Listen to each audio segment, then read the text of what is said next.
অনেক বাবা এসে বলে, হুজুর আমার ছেলেটার চরিত্র ভালো না, অনেক জায়গায় যায়। তুমি যখন তোমার মেয়েটাকে বিয়ে দেবা, দেখো ছেলেটা নামাজ পড়ে কিনা। তুমি যতক্ষণ তোমার স্ত্রীর কাছে বসা থাকবে, জান্নাতের দরজাগুলি তোমার জন্য খোলা আরম্ভ হয়ে যাবে। ছেলে মেয়েকে দেখবে, মেয়ে ছেলেকে দেখবে। সুযোগ করে দিয়েছে, পছন্দ করো তোমরা। আর এখন দেখে দুলাভাই দেখে আপনার ছেলে আপনার মেয়েকে আপনি কার নীতিতে বিয়ে দিতে চান? Rose TV 24. Enjoy by listening to the Holy Quran. বিয়েতে কয়েকটা পর্যায় আছে। বিয়ে কয়েক সময় ফরজ হয়ে যায়, বিয়ে কোনো সময় সুন্নত হয়ে যায়, বিয়ে সুন্নতে মুআক্কাদা, বিয়ে আবার কোনো সময় মুবা, বিয়ে আবার কোনো সময় হারাম। কয়টা পর্যায়? হ্যাঁ, বিয়ের কয়েকটা পর্যায়। যখন কোনো মেয়ে এবং ছেলের যৌন চাহিদার জন্য অবৈধ পন্থা সে ব্যবহার করে, অবৈধ পন্থায় চলে যায়, সে যৌনাচার করে অবৈধ পন্থায় বিভিন্নভাবে। এই ছেলের জন্য বিয়ে করানো তার পরিবারের জন্য, আপনাদের পরিবারে অনেক ছেলে পেলে হয়তো আপনাদের জানা থাকে যে এই ছেলে আরেক মেয়ের সাথে ঘুরে, এই মেয়ের ছেলের চরিত্র খারাপ। অনেক বাবা এসে বলে, হুজুর আমার ছেলেটার চরিত্র ভালো না, অনেক জায়গায় যায়, ছেলেটাকে ফিরাইতে পারি না। এই ছেলের জন্য বিয়ে করা ফরজ। বিয়ে করা কি ফরজ? কারণ বিয়ে করার পর রাসূল পাক সাল্লাল্লাহু আলাইহি সাল্লাম বিয়ের ব্যাপারে বলেছেন, বিয়েটা কি? বিয়েটা হলো নিজের এবং স্ত্রীর যৌনতাকে পবিত্র রাখা। নিজের এবং স্ত্রীর, যাকে বিয়ে করা হয়েছে তার যৌনতাকে পবিত্র রাখা। অর্থাৎ বিয়ের কারণে যৌনতা কি হয়ে যায়? পবিত্র হয়ে যায়। আর বিয়ে ছাড়া যৌনতা কি হয়ে যায়? হারাম হয়ে যায়। রাসূল পাক সাল্লাল্লাহু আলাইহি সাল্লাম একবার সাহাবায়ে কেরামদেরকে বললেন যে স্ত্রীর কাছে বসে থাকা, স্ত্রীকে আদর করা, স্ত্রীর সাথে কনজুগেল লাইফ করা ইবাদত, সওয়াব, তোমার আমলনামার মধ্যে সওয়াব হবে। সুবহানাল্লাহ বলেন না? আপনি আপনার স্ত্রীর কাছে বসে আছেন, একটা ফুরফুরে মনে, আনন্দ চিত্তে স্ত্রীর সাথে আলাপ করছেন, তার সাথে আপনি ভাব আদান প্রদান করছেন, আল্লাহর আরশ পর্যন্ত খুশি হয়ে যায়। সুবহানাল্লাহ, আল্লাহর আরশ পর্যন্ত খুশি হয়ে যায়। যতক্ষণ পর্যন্ত আপনি এইভাবে আপনার স্ত্রীর সাথে কথা বলতে থাকেন, স্ত্রীর কাছে বসা থাকেন, আপনার আমলনামার মধ্যে সওয়াব লিখতে থাকে। রাসূল পাক সাল্লাল্লাহু আলাইহি সাল্লাম এই কথা বলার পর এক সাহাবী বললেন, ইয়া রাসূলুল্লাহ, স্ত্রীর সাথে একসাথে শুবো, একসাথে ঘুমাবো, একসাথে খাবো, একসাথে তাকে আদর করব, এটা কি সওয়াবের কাজ হতে পারে? রাসূল পাক সাল্লাল্লাহু আলাইহি সাল্লাম বললেন, আচ্ছা তোমার স্ত্রীকে না নিয়ে তুমি যদি আরেকজন স্ত্রীর কাছে বসে থাকো, আছে কিনা? আছে কিনা? মজাই লাগে, কোনিও খাইবেন, রেডি থাকেন। তুমি অন্য কোন স্ত্রীর পাশে বসে বসে ফিস ফিস ফিস ফিস করলা, মজাই লাগবে, তবে মনে রেখে দিও তোমার আমলনামার মধ্যে জেনার গুনাহ লেখা হবে। তুমি যতক্ষণ তোমার স্ত্রীর কাছে বসা থাকবে, জান্নাতের দরজাগুলি তোমার জন্য খোলা আরম্ভ হয়ে যাবে। আর যতক্ষণ পর্যন্ত পরস্ত্রীর সাথে বসা থাকবে, ততক্ষণ পর্যন্ত তোমার আমলনামার মধ্যে গুনাহ লেখা হবে কিনা?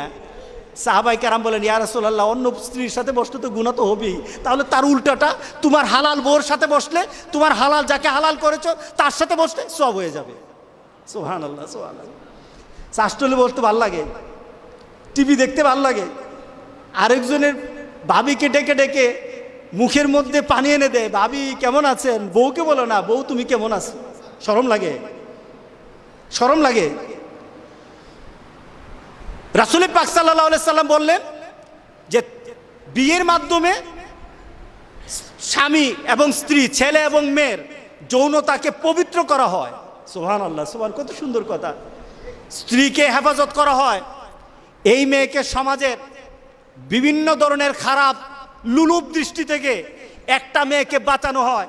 কারণ একটা মেয়ে যখন একটা ছেলের আন্ডারে হালালভাবে বৈধ হয়ে যায় বিয়ের মাধ্যমে, তখন আর এই মেয়ের দিকে কেউ খারাপ দৃষ্টি দেয় না। কি বলেন? দেয় না। দেখুন ইসলাম কি বলছে, রাসূল পাক সাল্লাল্লাহু আলাইহি ওয়াসাল্লাম কিভাবে ব্যাখ্যা করছেন। রক্ষণাবেক্ষণ হয় মেয়েটাকে রক্ষণাবেক্ষণ করা হয়। কারণ একটা ছেলে যখন একটা মেয়েকে বিয়ে করে, তার চিন্তা চেতনায়, তার ভাবনায় তখন মনে হয় যে এই মেয়েটাকে সকল ধরনের বিপদ আপদ থেকে আমি রক্ষা করব, আমি তার পাশে থাকব, আমি তাকে বিভিন্ন গার্ড দেব, তাকে তার বিপদের সময় আমি কাছে থাকব। কি বলেন, বলে কি না? আপনার স্ত্রীর কাছে যদি কেউ ঘেঁষায় তখন মেজাজটা গরম হয় কি না? হ্যাঁ, কেন হয়? কারণ সে আপনার হালাল হয়ে গেছে। রাসূল পাক সাল্লাল্লাহু আলাইহি সাল্লাম বললেন, কেউ যদি ঘেঁষতে চায় তোমার মেজাজ গরম হয়ে যায়, তার পিছনে কারণ হলো তুমি তার রক্ষক হয়ে গেছো। ইসলাম একটা মেয়েকে রক্ষণাবেক্ষণের সুযোগ করে দেয় বিয়ের মাধ্যমে। আল্লাহু আকবার, আল্লাহু আকবার। সন্তান প্রজননের গোটা পৃথিবী টিকে থাকবে যতক্ষণ পর্যন্ত আল্লাহ সুবহানাহু ওয়া তাআলা যে মানুষ সৃষ্টির পদ্ধতি বানিয়েছেন, পদ্ধতি সৃষ্টি করেছে, এটা চালু থাকবে ততদিন পর্যন্ত পৃথিবী সুন্দর হবে। আপনি ইউরোপ আমেরিকায় যান, বাচ্চা নাই, 40 বছর আগ পর্যন্ত তারা বাচ্চা কাচ্চা নেয় না। এটার পার্সেন্টেজ কত? 77%। 77%। আমি অনেক দিন আগে একটা ডাটা দেখেছিলাম, ইউরোপ আমেরিকার ছেলে মেয়েরা তারা 40 বছর 45 বছর পর্যন্ত তারা বিয়ে করবে না। মানে কি, বিয়ে করলে তো বাধা হয়ে যায়। তাদের ধারণা হলো, এক মহিলা আমার ভাগ্নিকে পড়ায় একটা ইংলিশ, আমি ওই সময় ম্যানচেস্টারে ছিলাম। তো ওই মহিলা আমার বান্ধবীকে বলছে তার 100টা ফ্রেন্ড আছে, 100টা ফ্রেন্ড। তো আমার ভাগ্নি মনে করেছে যে তার ফ্রেন্ডগুলি সবগুলি মেয়ে হবে। সে বলছে আমার 100টার মধ্যে 99টা হলো বয়ফ্রেন্ড, একটা হলো গার্লফ্রেন্ড। 99টা কি ফ্রেন্ড? বয়ফ্রেন্ড। আর একটা হলো গার্লফ্রেন্ড। কারণ তাদের কথা হলো বিয়ে আর বাচ্চা নেওয়ার মাধ্যমে আমাদের জীবনের যে একটা চাহিদা আছে, চাহিদাটা নষ্ট হয়ে যাবে, চাহিদাটা পূরণ করতে পারবো না। সুতরাং 100 ফ্রেন্ড কোন দিন কার কাছে যাবে এটাও তার তালিকা নাই। এটা হলো পশু থেকে আরো খারাপ। কি বলেন, ঠিক আছে কিনা বলেন? পশু থেকে আরো খারাপ। কিন্তু ইসলাম বলে কি? ইসলাম বলে যে তোমাদের একটা নির্দিষ্ট সময়সীমা, আমাদের সমাজে যেটা আছে 18 বছর, এটাও তো রাষ্ট্রীয় হতে পারে, কিন্তু ইসলাম কিন্তু বলে দিয়েছে যখনই কোনো ছেলে আর মেয়ের মাঝে অবাধে যৌনাচার এবং হারাম পথে চলে যাওয়ার কোনো ধরনের সিমটম তার মধ্যে দেখা যাবে, তখনই তাকে বিয়ে করে দাও, তখনই বাবার কর্তব্য তাকে বিয়ে দিয়ে দাও। এটা আমার ইসলাম বলেছে, এটা আমার আল্লাহ বলেছেন, এটা আমার রাসূলের বলা। সুতরাং যতক্ষণ পর্যন্ত এই পদ্ধতি চালু না হবে জেনা ব্যভিচার কমবে না, বাড়তেই থাকবে, লিপ্টকে তার বাড়তে থাকবে। রাসূল পাক সাল্লাল্লাহু আলাইহি সাল্লাম থেকে যে আমাদের বিয়ের মাধ্যমে কি হয়, আমাদের প্রজন্ম সৃষ্টি হয়। আমাদের সমাজে প্রজন্মের এই সমাজও আছে, ওই সমাজও আছে। মুসলমানরাও বলে যদি বিয়ের মাধ্যমে সন্তান জন্ম নেয়, এই সন্তানগুলি হলো আখিরাতের পুঁজি। কোথাকার পুঁজি? আখিরাতের পুঁজি। একটা সঠিক পদ্ধতিতে সন্তানকে যখন বড় করা হয়, এগুলি হয় যে আখিরাতের পুঁজি। আর বিয়ে ছাড়া যে সন্তানগুলি হয়, আমাদের সমাজে সন্তানগুলির একটা নাম দিয়েছে, নামটা কি?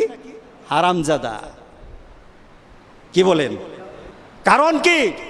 একটাই শুধু নীতি, শুধু বিয়ের পদ্ধতি নাই, একটা হয়ে গেছে জান্নাতের আশা। আর একটা পদ্ধতি না থাকার কারণে সে সমাজের মধ্যে নিকৃষ্ট একটা পর্যায়ে চলে গেছে। এই নীতির মধ্যে যারা আঘাত করবে, আল্লাহর কসম, আল্লাহ দুনিয়া তো তাকে দেখাবেন, আখিরাত তো তাকে ছাড়বেন না। কি বলেন, ঠিক আছে কিনা বলেন? একটা সঠিক পদ্ধতিতে এই সমাজের মধ্যে মানুষ বৃদ্ধির একটা ব্যবস্থা হয়ে যায়। এরপরে কি হয়? রাসূল পাক সাল্লাল্লাহু আলাইহি সাল্লাম কাল হাসুরের দিনের সাহাবায়ে কেরামদের সাথে একটা গর্ব করতেছিলেন। সুবহানাল্লাহ, উম্মত নিয়ে গর্ব করতেছিলেন। কি গর্ব? রাসূল পাক সাল্লাল্লাহু আলাইহি সাল্লাম বলছিলেন কাল হাসুরের দিন উম্মতরা দাঁড়ানো থাকবে, নবীরা সামনে থাকবে, উম্মত দাঁড়ানো থাকবে। কোন উম্মত হবে, কোন নবীর পেছনে উম্মত হবে 50 জন, 1000 জন, লক্ষ জন, কোটি জন হবে। কিন্তু আমি মুহাম্মদুর রাসূলুল্লাহ সাল্লাল্লাহু আলাইহি সাল্লাম যখন হাসরের ময়দানে দাঁড়ানো হবে, আমার পিছনে উম্মত সংখ্যা হয়ে যাবে, কোটি কোটি উম্মতের সংখ্যা হয়ে যাবে, সবার থেকে আমার উম্মতের সংখ্যা বেশি হয়ে যাবে। আমি তখন সেটা আনন্দ বোধ করব, আমার মধ্যে আনন্দ লাগবে, আমার মধ্যে একটা সম্মান বোধ সৃষ্টি হবে। বিয়ের মাধ্যমে রাসূল পাক সাল্লাল্লাহু আলাইহি সাল্লামকে ওই আখিরাতের ময়দানে, হাসরের ময়দানে যারা বিয়ে করে হালালভাবে সন্তান জন্ম দেয়, তারা রাসূলের সম্মান বৃদ্ধির জন্য তারা ব্যবস্থা করে। জোরে বলেন সুবহানাল্লাহ। কারণ সেখানে যদি উম্মত বেশি হয়, সম্মানটা কার হবে? আমার রাসূলের হবে। কার হবে সম্মান? আমার রাসূলের। সুতরাং যারা বিয়ের ব্যাপারে এই ধরনের দুষ্ট তরিকা করে, এদেরকে কি আমরা সেলিব্রেট করব? এদেরকে কি আমরা স্বাগত জানাবো? এদেরকে কি বলবো যে একটা স্টাইল, নতুন স্টাইল? কবে জানে আরম্ভ হয়? রাস্তায় ল্যাংটা হেঁটে হেঁটে বলবে এটা হলো একটা আধুনিক স্টাইল।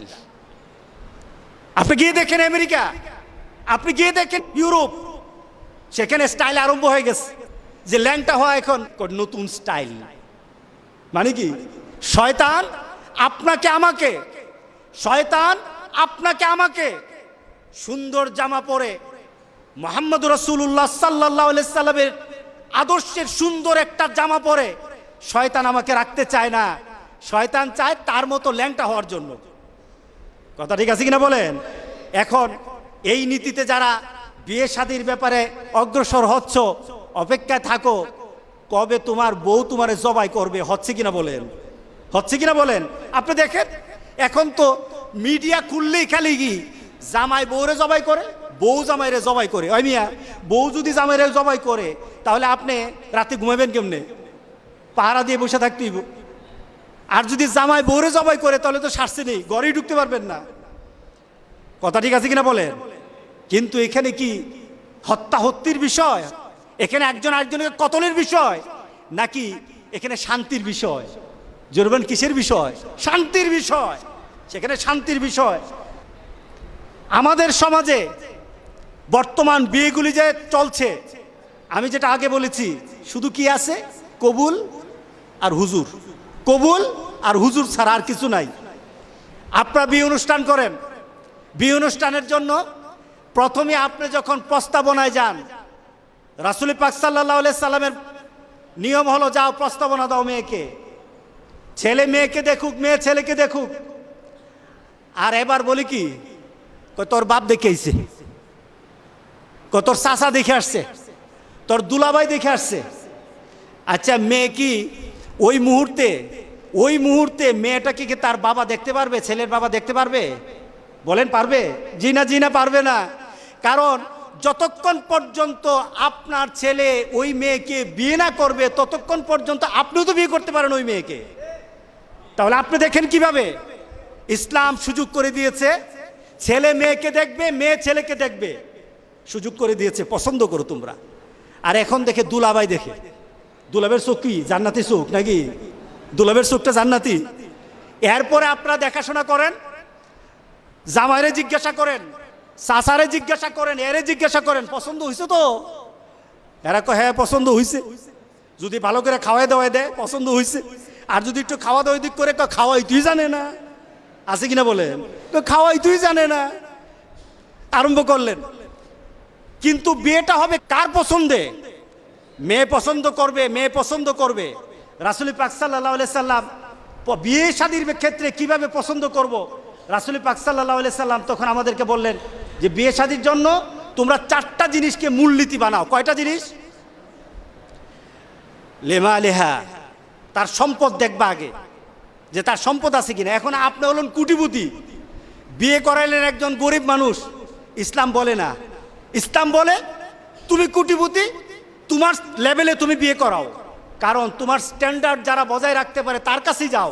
যে গরিব সে গরিবের কাছে যাক। আলহামদুলিল্লাহ বলেন না? আপনাকে বলে না, অনেকে করি কি গরিবের মায়ের এটা তো আনছি, আইন আবার কই নাই নাই, গরিবের মায়ের তো আনছি, তোমার আনতে কে কইছি গরিবের মায়েরে? আমরা বুঝি না। তুমি কি গরিবের মায়ে আনো নাই? তুমি গরিবের মেয়ের সাথে যৌতুক গুলি আনছো, এই কারণে তুমি ওই পরিবারে গেছো। কথা ঠিক আছে কিনা বলেন? তুমি হারাম খেয়েছো, হারাম। যৌতুক হারাম। যৌতুক যারা খেয়েছে আর খাবে, পায়খানা খাওয়ার মতো হারাম কাজ করেছে। কথা ঠিক আছে কিনা বলেন? ইসলাম আপনাকে এইভাবে শান্তি দিবে, সমান অধিকার দিবে? ছেলেকে বলেছে তুমি পছন্দ করো, বাবাকে বলেছে পছন্দ করো।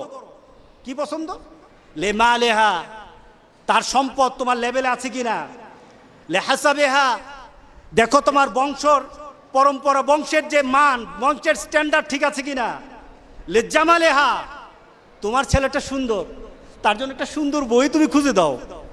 তোমার বই সুন্দর, তুমি একটা কালা নিয়ে আসলা, তে তো করবই।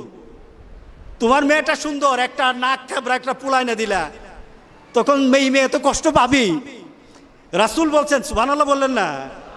কত সুন্দর ভারসাম্য।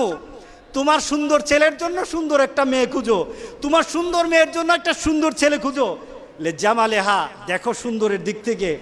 এরপর রাসূল বললেন লিদ্দীনিহা, দেখো ছেলেটার মধ্যে দিনদারি আছে কিনা, ছেলেটা নামাজ পড়ে কিনা, আর আমাদের সমাজে ছেলেটার চুল এই আছে কিনা। কথা ঠিক আছে কিনা বলেন? এই আছে কিনা, ছেলেটার হাতে বালা আছে কিনা, গলায় চেইন আছে কিনা, ছেলেটার ডাক দিলে 100 পোলা বান একসাথে হয় কিনা। এমন পোলা ছাড়া বিয়ে দেবো না, কারণ শ্বশুর হইলে এমন পোলার কাছে শ্বশুর বিয়ে মায়ে দেয় শ্বশুর। কি বলেন, আছে কিনা? আর রাসূল বলতেছেন লিদ্দীনিহা, তুমি তখন তোমার মেয়েটাকে বিয়ে দেবা, দেখো ছেলেটা নামাজ পড়ে কিনা, ছেলেটা হালাল পথে চলে কিনা। ছেলেটা যদি গুন্ডা হয় তোমার মেয়েটাকে দিবে না। কে বলেছেন? মুহাম্মদ রাসূলুল্লাহ সাল্লাল্লাহু আলাইহি ওয়াসাল্লাম। এরপরে রাসূল পাক সাল্লাল্লাহু আলাইহি সাল্লাম বললেন, তবে তোমাদেরকে একটা 4টা তো বললাম। প্রথম বললাম মালের কথা, এরপরে বললাম বংশের কথা, এরপরে বললাম সৌন্দর্যের কথা, এরপরে বললাম দিনের কথা। রাসূল আবার শেষ দিকে বললেন, তোমরা এই 4টার মধ্যে দিনটাকে প্রাধান্য দিয়ে দিও, যদি না দাও তাহলে কিন্তু 3টা জিনিস থাকার পরও তুমি ক্ষতিগ্রস্ত হয়ে যাবা।